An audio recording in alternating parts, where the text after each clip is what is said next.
जन्म से युवक का मुंह था बंद, 20 सालों से नहीं खाया खाना, ऐसे रहा जिंदा। झारखंड के दुमका में एक युवक जन्म से लेकर अब तक मुंह खोलने में पूरी तरह से असमर्थ था, लेकिन डॉक्टरों ने युवक की सर्जरी करके उसे नया जीवन दिया। जहां पहले वह 20 सालों से कुछ भी खाने में असमर्थ था।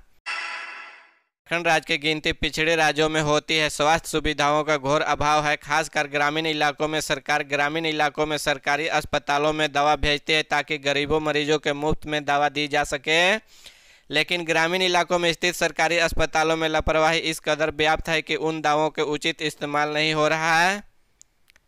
ताज़ा मामला लातेहार जिला मनिका प्रखंड में सामने आया कि सरकारी अस्पताल के दवा खेत में पड़ी मिली। प्रखंड मुख्यालय स्थित बालक मध्य विद्यालय के चार दीवारी के सटे अरहर के खेत में सरकारी अस्पताल को आपूर्ति की गई दवाओं को फेंकी हुई मिली। उन पर झारखंड सरकार के नोट फॉर सेल की मुहर लगी थी। अभी ये दवा एक्सपायर नहीं हुई थी। जून 2023 तक इन दवाओं का इस्तेमाल किया जा सकता है।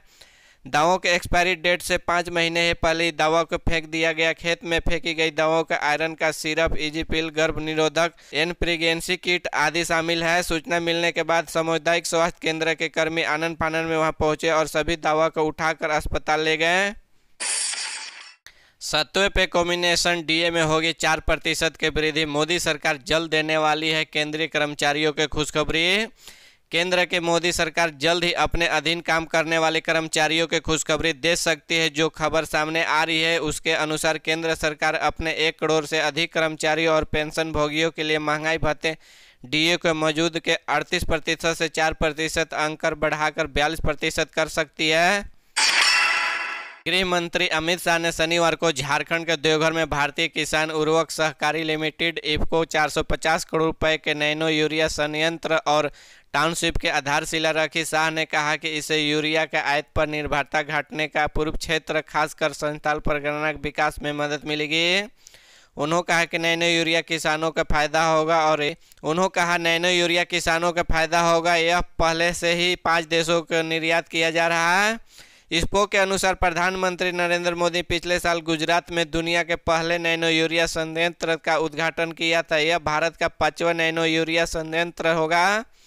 शाह ने कहा, प्रधानमंत्री मोदी ने देश भर में भूमि संरक्षण के संबंधित सभी कामों को प्राथमिकता दी है। कई यूरिया कारखाने मोदी द्वारा फिर से शुरू किए गए हैं। 30 एकड़ क्षेत्र में बनने जा रही है छोटी तरल यूरिया फैक्ट्री हर साल करीब 6 करोड़ बोतल का उत्पादन करेगी। इस क्षेत्र में आयात घटाकर भारत को आत्मनिर्भर बनाएगी। उन्होंने कहा कि यह कारखाना केवल झारखंड बल्कि बिहार, उड़ीसा और बंगाल में उत्पादन बढ़ाने में उपयोगी साबित हो। इसको लेकर कहा कि नैनो यूरिया फसल के उत्पादन, मिट्टी से स्वास्थ्य और उपज की पोषण गुणवत्ता में सुधार करता है। जमशेदपुर में बड़े पैमाने पर हो रही थी अफीम की खेती। मौके पर पहुंची पुलिस और फिर जमशेदपुर में अफीम की खेती करने वाले पर पुलिस ने कार्रवाई तेज कर दी है। ईचागढ़ थाना पुलिस ने चोकाटाण, सलूकी का और बोड़ा गांव में करीब 10 से 15 एकड़ खेतों में लगे अफीम की खेती नष्ट कर दिया। मुख्यमंत्री हेमंत सोरेन ने कहा कि झारखंड में विकास की गति से विपक्ष के पेट में दर्द हो रहा है। विकास में कैसे बाधा आए इसको लेकर वे लोग षड्यंत्र रच रहे हैं, केस में फंसाकर जेल में डाल रहे हैं ताकि मूलवासी आदिवासी एकजुट नहीं हो सके। मुख्यमंत्री हेमंत सोरेन ने उस वक्त बताते शनिवार के झामुमो में 51वें स्थापना दिवस पर गोल्फ मैदान में आयोजित समारोह को संबोधित कर रहे हैं। उन्होंने कहा कि देश भर में झारखंड सबसे पिछड़ा राज्य है। 20 वर्षों से गुजरात व यूपी आगे निकल गया है, लेकिन झारखंड पीछे रह रहा है।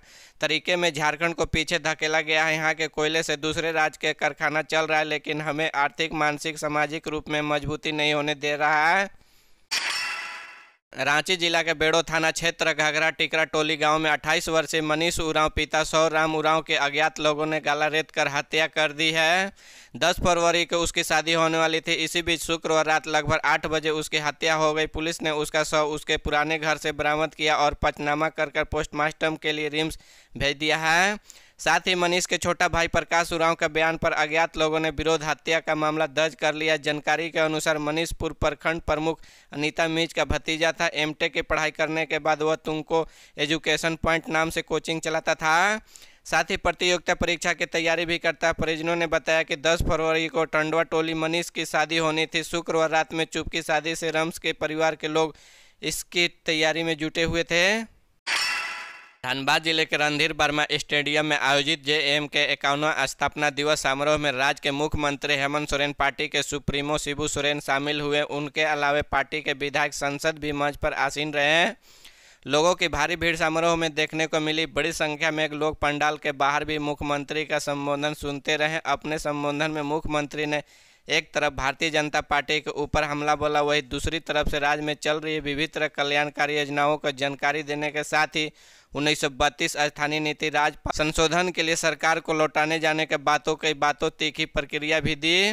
मुख्यमंत्री ने अपने संबोधन में कहा कि गुरुजी उम्र में पड़ाव में सुप्रीम कोर्ट से मिली अंतिम जमानत की अवधि पूरी होने के बाद निलंबित आईएएस अधिकारी पूजा सिंघल ने शनिवार को रांची के ईडी कोर्ट में सरेंडर कर दिया। सरेंडर करने के बाद अदालत ने उन्हें न्यायिक हिरासत भेज दिया। सुप्रीम कोर्ट ने 3 जनवरी को पूजा सिंघल को 4 सप्ताह के अंतिम जमानत थी। अंतिम जमानत की अवधि में उन्हें अदालत ने हाजिरी देने के सिवा झारखंड जाने की अनुमति नहीं थी। सुप्रीम कोर्ट ने पूजा सिंघल को जमानत याचिका पर 6 फरवरी को सुनवाई होगी। पूजा सिंघल की ओर से सुप्रीम कोर्ट के विशेष आग्रह करते हुए कहा कि उनकी जमानत की अवधि पूरी होते ही इस मामले की सुनवाई की जाए। इस आग्रह को स्वीकार करते हुए सुप्रीम कोर्ट ने 6 फरवरी को मामला सुनवाई के लिए सूचीबद्ध कर लिया है।